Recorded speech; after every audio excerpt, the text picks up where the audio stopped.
Well, let's get going with the rest of this story here. Boy, things are happening with the Nomen out there in the Nowood with the Sorais now having captured them.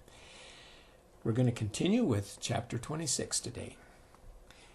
The forest mourned, and the sun hid itself as we set off, when we left the place of homes, guided by the glaring Crodelman oil lamps of the Sorais. To think the Sorais were capable of trapping and reducing the stealthy and dangerous Crodelman to oil for their lamps gave us all pause. Meanwhile, I had maneuvered myself subtly to within a few handbreadths of nether air. By the time we left, we were next to each other.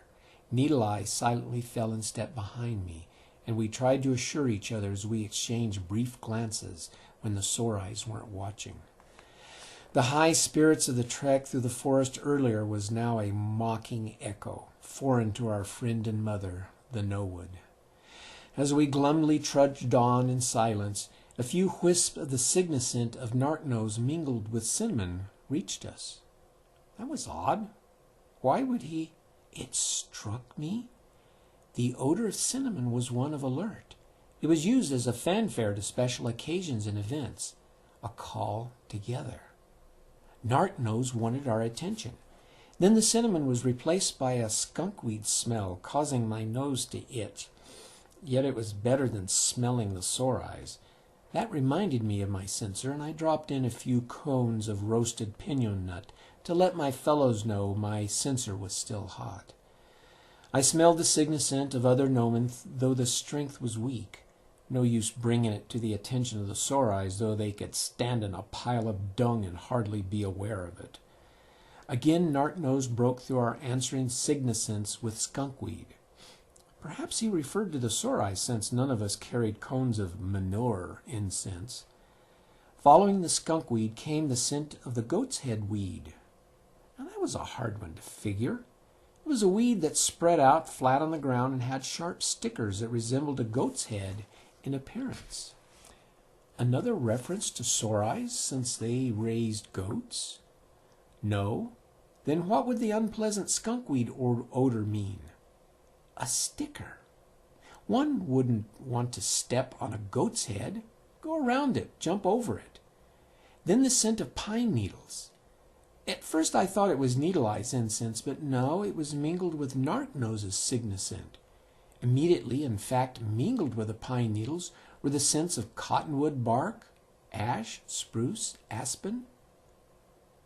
Nark-nose was trying to say something about trees, the forest. I looked up. As I caught myself doing it, I noticed others also looking up.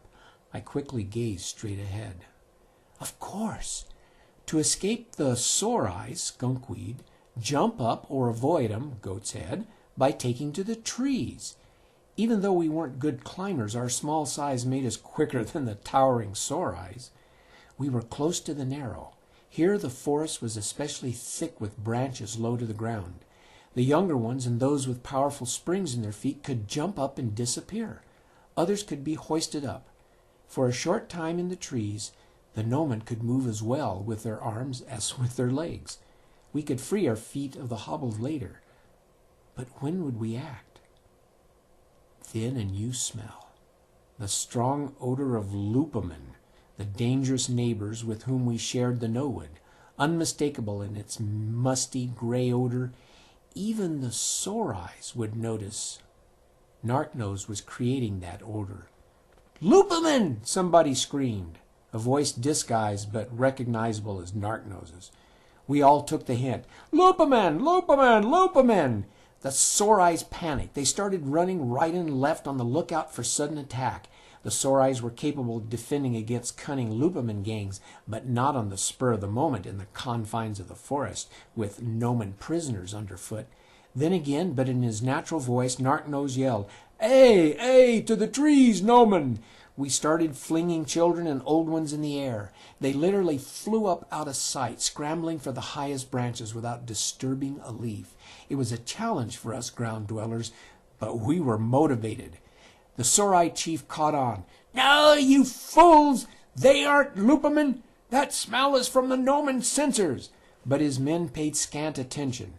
Unseen Luperman eyes watched him with hunger, and they couldn't waste themselves for the sake of puny gnomons scurrying like scared roaches. In 5 flickers of the candle, we were all gone. Nether air seemed to fly through the thick branches ahead of me as we clambered toward the dim moonlight above. Perched finally on the topmost branches, we looked out over the slow waves of black wind tantalizing the treetops of Norwood. Far below, we could still hear the Sorais. Some were shouting in fear of Luperman attack, while the chief and a few others damned them to hell for their stupidity. Hidden knives came out of sleeves and stockings, and we started cutting the cords that hobbled our feet. Not too far below, I heard a hoarse whisper. "Help me, someone! I'm stuck in a tangle of—" "Shh!" Someone hushed us. We all looked about, trying to spot Nartnose. Finally, an awkwardly leaping figure was sighted among the branches below in the treetops. Nartnose rushed by, whispering loudly, "Go south to the old Nomar. Go." We started to ask why, but he urged us on with a look, leaping unsteadily to the next tree to repeat his order. "Go to the old Nohome. Go." Just as Nether air began to weave her way to the south, I heard the hoarse whisper even more desperate. "Please, help a brother no man." Brother no man? That phrase sounded odd. Needle Eye climbed up next to me. "You hear that, Nearsight?" "Yeah, we better help." "We're only another Gnomon, not a brother no man. Use your head, Nearsight." He dropped down, and I followed. Suddenly, a branch reached out and grabbed me around the throat. The moon swooped down, crushing me below its immense weight. Just before it reached me, the clamp on my throat eased and then released. As my feeble sight produced a semblance of reality, I saw Needle Eye gripping a rope wrapped around a Sorai's neck. A Sorai up in the branches? I could not picture a towering Sorai suddenly turned lithe and nimble enough to climb this high. That's what had me by the throat, I thought. Nearly killed by a Sorai in the trees. What a fate for a gnomon. I don't live right. Almost. "Don't wear out what's left of your vision by staring. Help me," Needle Eye barked. I tried to help him hoist the Sorai on up, but our desperate struggles weren't enough. "Don't drop him, boy. He'll crash through the weak branches of the treetops." At that point, in fact, my aching hands slacked their grip on the rope. The Sorai tried half-heartedly to release himself from the rope, but he seemed more afraid of falling than escaping. Then Nartnose leaped over to us and held on to the rope. "Ha! Caught a goat turd among the branches. Oh, this ought to be useful." He motioned to 3 young warriors nearby, and they scurried over. We bound and gagged the Sorai, and with the help of warriors, we took him for a leaping journey like he had never had before. It's a wonder we didn't drop him or go crashing down the branches ourselves. Well, that's a better turn of events, isn't it? Let's see what happens next in chapter 27 the next time. Until then, bye.